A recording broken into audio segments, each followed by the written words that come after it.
Yo, you rockin' with my man's Magnum from the block to the booth. It's your boy ENT Works, Alpha Wolf.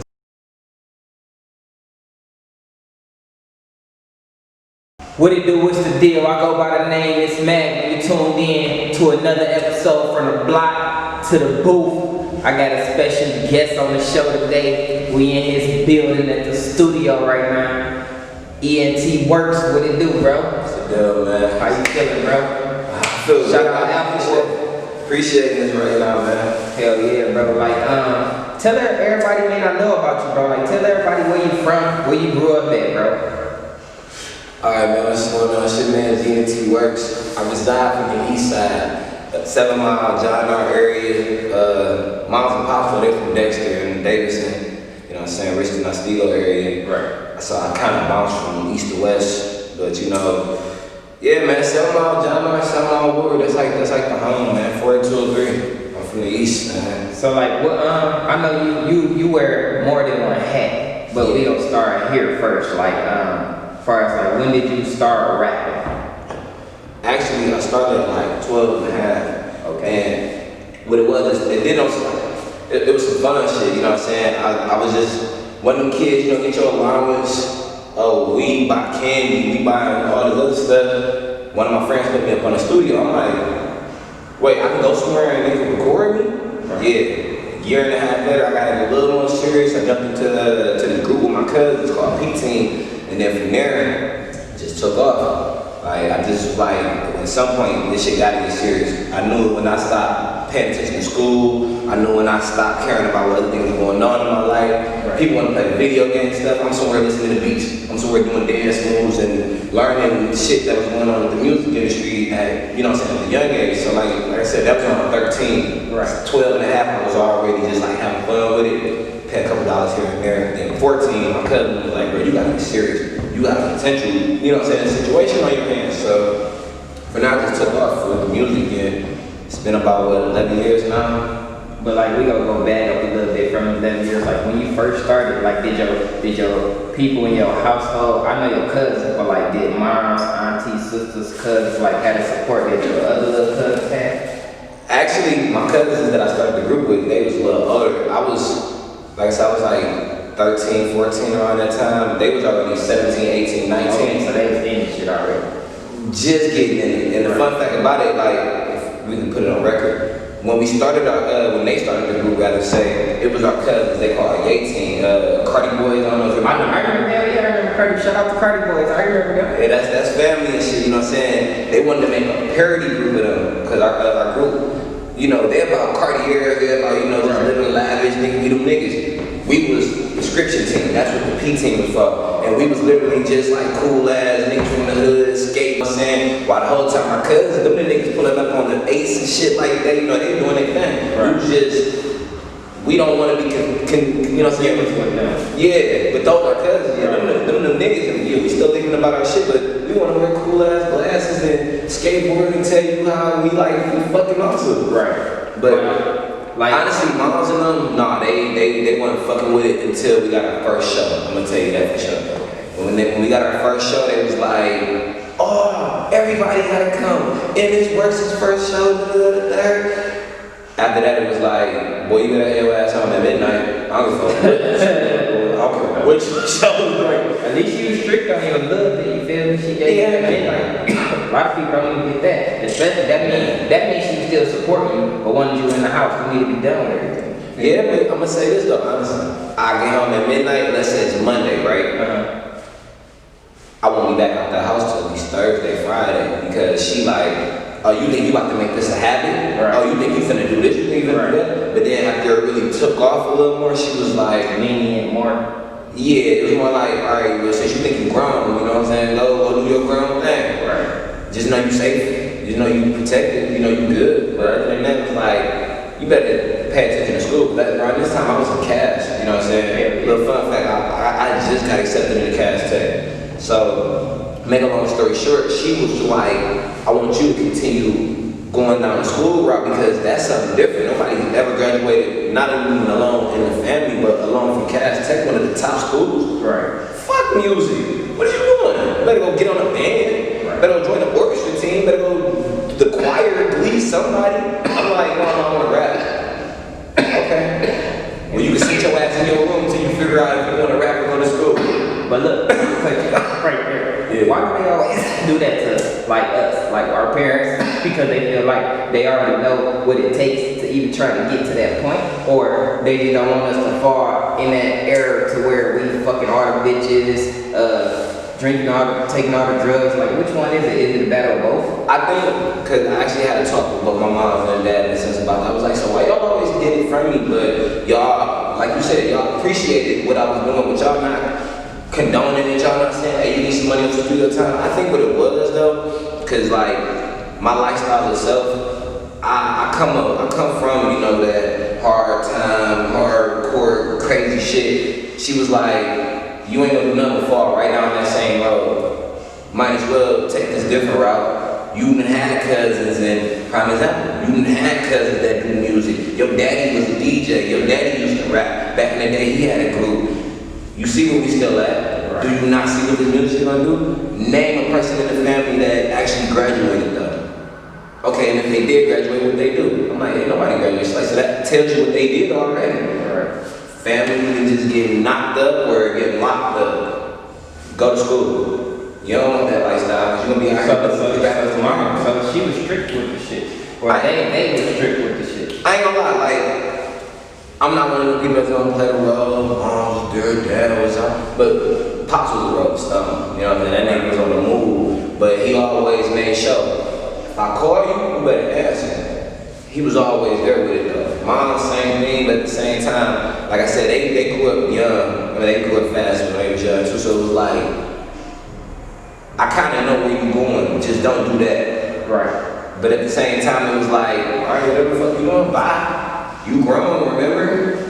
Until I'm like, Mom, I'm not grown. She's like, oh, I know, baby, come here. You know, this is a typical mom's touch, you know what I mean, at the end of the day. Even to this day, my mom still try to baby me from time to time. Like, Mom, I'm 25. Right. Chill, you can't let my women know I get love like this from my mama. But, I mean, it all really, to me, I feel like it depends on, you know, a person's lifestyle or their characteristics with their parents, because you got some real neglectful ass parents that would just be like, kick you to the street. And then you got those that be like, okay, you want to deal with that one street, but the same mama that's riding through the hood, making sure you good though. You know what I'm saying? Putting up with your friends, talking about, I can't find him where he at. But if y'all see him, call him, or I'm coming back. Hey, your mama just came through, bro. You know what I'm saying? I ain't gonna lie, my mama, she ain't no soft motherfucker. Pops either, you know what I'm saying? So niggas, my home pulled up. That's like, you might as well say, the big homie pulled up. Yeah. Bro, get on the phone, call your mama, do something. Nigga don't care about none of that, but at the same time, she trying to let me live. You know what I'm saying? For that part of it. Like when, like you say, like when did you for real, you yeah. Now you got video after video after video after video. Right. Now I saw that. And when did you first start saying like, damn, I need a visual to you know, put my music out there? That's the promotion, basically. The video is promotion. Yeah. So when did you figure out you needed a visual? Honestly, okay, my first video I ever shot for real was with my group. My second video I ever shot was when I got signed to Outfield. Okay. I was a feature artist on this compilation song. Long story of it, after my group broke up, I was around like 16, 17, like 3-4 years into my career. I realized, like you said, I was putting out content, I'm doing shows, niggas is loving it, females is loving it. Right. But every time they look on YouTube, they like, bro, I keep seeing these slideshow pictures of you. Somebody actually in the industry that I was like real cool with at the time, it was like, bro, don't nobody pay attention to pictures on YouTube no more.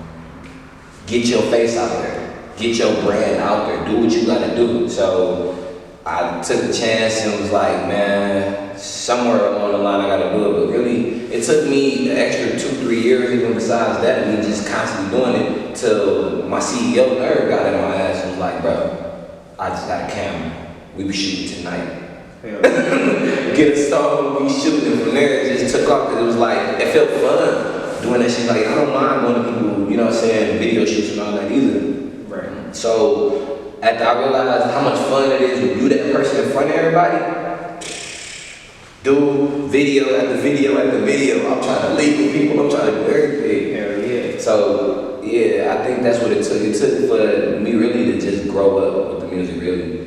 I was like 19, 20 when I started really going heavy with that. But before then I was just like, man, no, you can't just keep putting out content. All right. Besides like putting out content, and probably before you get with Alpha, did anybody tell you like, nigga, this how you do BMI? Did anybody tell you about that type of shit, or you already like knew about that shit?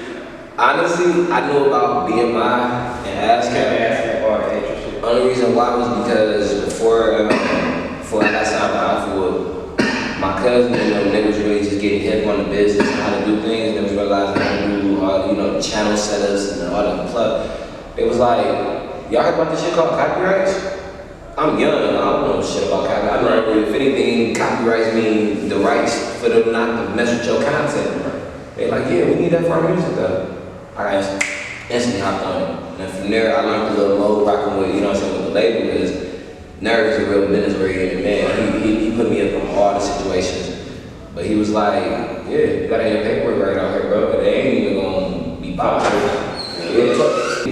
Recognition, like, they was telling us too, they like, y'all got your paperwork together? Y'all got your business together? Who's your manager? Who's your PR? Who's your this? Who's your that? Oh, you don't have none of that? Please leave our office. I got tired of leaving my office after so long. It was like, oh, so that's the thing we missing? Next interview, they better tell us something different. Right. Because we coming with all that. Oh, yeah, and we coming presentable. And we ain't gonna try to talk over each other. Then I learned the etiquette, you know what I'm saying? Just from properly being around the right business stuff, Yeah, if I say that, it was my group, P-Team. After them, it was my group 37NT. That's where I was like CEO of. I realized I was doing shows and getting paid off my, off my performance rights. My cousins and brothers and them that was a part of the team, they like, bro, how you come with this extra couple dollars here and a couple dollars there from your music? This is what you do, this is what you don't do, this is what you do, this is how you make that happen. And I just seen that enjoyment that came off people, so I was like, I'm gonna teach anybody I bump into. Even to this day, people will tell you, if I bump into you and you talking to me, I'm gonna spill the sauce. That's what I be saying. I don't hide that shit. And that's what I be saying, like how like you like me, we like the same person that's been far away from each other. Like, yeah. I built a management company, it's called Ask No More Management. That's the first initials on my Facebook, A&M. Yeah. Now, my management is based off just trying to mentor somebody, trying to teach you the paperwork behind the going in the studio, recording, making a video. Mm-hmm. That's what my shit is about. Even a fun fact about that, a lot of people already mess up their business right there. You gotta have your paperwork on your studio session alone. Where did you record it? Who you recorded it with? If you had any features, who produced it? How much percentage goes there? How much goes there? How much you paid for the session?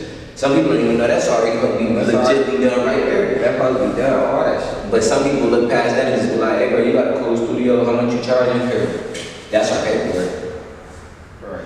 Some people don't even know that, you know what I'm saying? That's crazy. Because that'd be the crazy part. And then you're supposed to have a flash drive to every fucking studio you go to. Because you're supposed to get your masters, especially every fucking studio you go to. And I had to find that out after, no lie, we had a tangle with our management when I was with my group P-Team. Long story dude was just like, he was really on some, I want paperwork for this, paperwork for this, paperwork for that. And one thing he kept asking us about was our track outs and our stems. We didn't know what the fuck he was talking about till he went in person and got all that shit, and then he tried to get on some bullshit with us. So it was like, nah, from here on out, we gonna keep everything us, or we at least gonna keep control of the studio. Right. Cause if that's where we hold it at, that's where it's at. But ever since I've been out for it, that's always been good. You know what I'm saying? Just having all that business together. Either we gonna paperwork it out, or just know you doing legit business with me. That's how I tell people now. And like I said, in the midst of it, you're gonna get sauce, you're gonna get game, you're gonna get some extra shit, you're gonna have to make some more money. Shit, you might be lessons learned, you feel me? Shit. Once you do it this way, and you see them over there doing it like that, you feel me? Gonna be like that. Me, I'm the type of person, if you hustling, I don't care if I got a bag or not, I'm gonna support your hustle.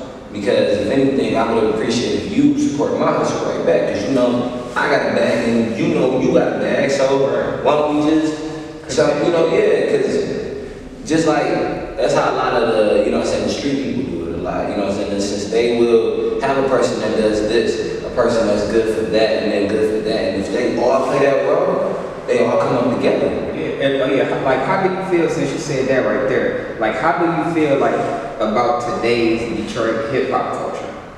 I like the rehabilitation of it, I would say, because now it's a lot more people getting more coincide with each other, they're being more cool and cordial. But that's only because there's a lot of real niggas out here that want to see each other win. Yeah, hell yeah. But overall, you still got the haters, you still got the people that still out here, the biased ones, but for the most part, I love the rehabilitation of it. I love how everybody's either networking with specific people or networking with everybody they can put their hands on. Yeah, like for example, like right now we got Sada Baby fucking with every state, like that put us on them. And then we go back and listen to their songs, you feel me? Shit like that. You bring people to us. Y'all Pac-Man, they bring people to us, you feel me, that we ain't never heard. Yeah. I bring people to you, you bring people to me, you feel me? I see people on your Facebook, you feel me? Bro, we gonna talk about this though. That's the deal. Shout out to Loco with the K. That's my baby. Nah. That's my baby. When you, in the process of, before we get to the video, when you was recording that song, how did it unfold? Because for one, that's a banger. Niggas sleeping on it. Every time I say nigga, every time I look at the video, I feel like it should go. It's been 4 months. It's been 4 months. And it stayed the same for 2. The numbers stayed the same. I'm gonna tell you for sure, this is sauce. I've been liking on the promo. When I tell you, and this is kind of what the sessions all be like, you know, for real. Shock y'all know. I wouldn't sit here and say like, oh, that was the one I went in there and was vibing, but no. But see, my thing is before you finish, it's a song that I could be like, shit, this where we at? We about to play Domino's Cards. Play this real quick. Let me turn the energy up real quick. You feel me? It's not a, I ain't saying it's not a hit, because I feel like everything hit, because it come out of her heart and it's fucking, you feel me? Yeah. But it's not a $1 million song, but it's still a song that is we have to bring energy. Yeah, you feel me? I'm just saying, it's, my thing though, that is like, it's just a motherfucking, it's a banger, bro. Like, it's really a banger to beat. I really appreciate that. And what you were saying, and you had some over your head shit, cause some shit I ain't get. And you had some shit that was like, nigga, hit the brain in your gut, nigga. Hey, alright, so fun fact. There's 2 ways I do my music nowadays, right? I have literally my freestyle sessions, and then I have my written sessions. I'm gonna tell you right now.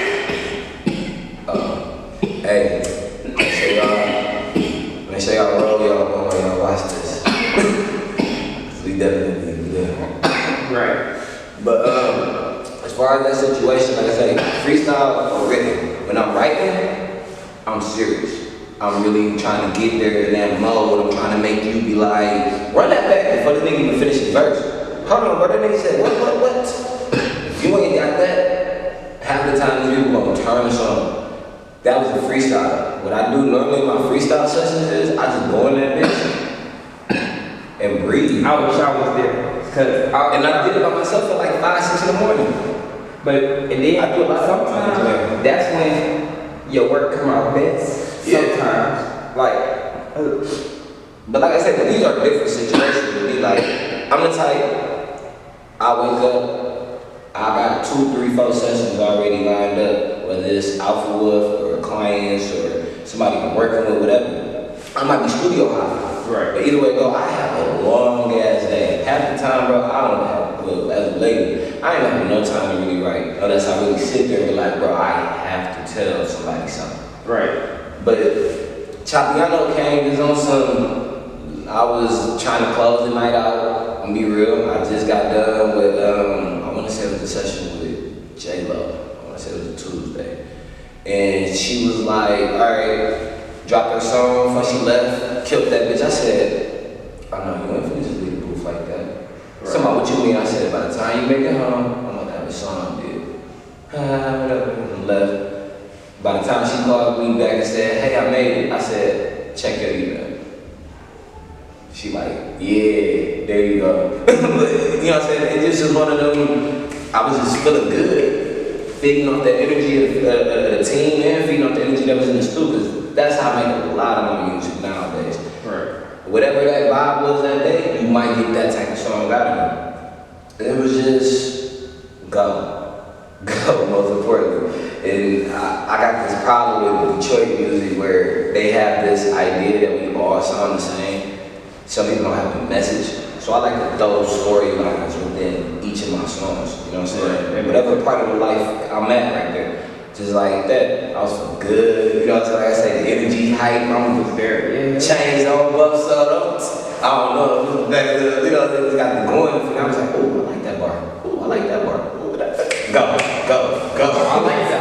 I like when songs like that like be over my head to where I don't get, cause it just make me keep listening to songs till I get it. You feel me? Keep listening to songs till I get it. You feel me? What up, big man, $1 million man? Alright, big man, let's talk about it. My baby. Oh yeah. Shout out to that boy Monte. Shout out to Monte. And like tell everybody where they can find you at, bro, and all that good shit. Well, when you do ENT works, make sure you forget the hashtag. I mean, remember the hashtag, I gotta say. However you want to do it. Pound ENT works, you can Google it. On Facebook, I am ENT works. Twitter, hit guy ENT works. Instagram, I am ENT works. All streaming platforms, pound ENT works. If not, bump into me. I'm somewhere everywhere. You know what I'm saying? I ain't one of them people that be, just stuck to myself. Right. So when you bump into me, if tap in, get the number. We make some moves. And I go by the name It's Mag with another episode from the block to the booth. I appreciate you. Holla at y'all.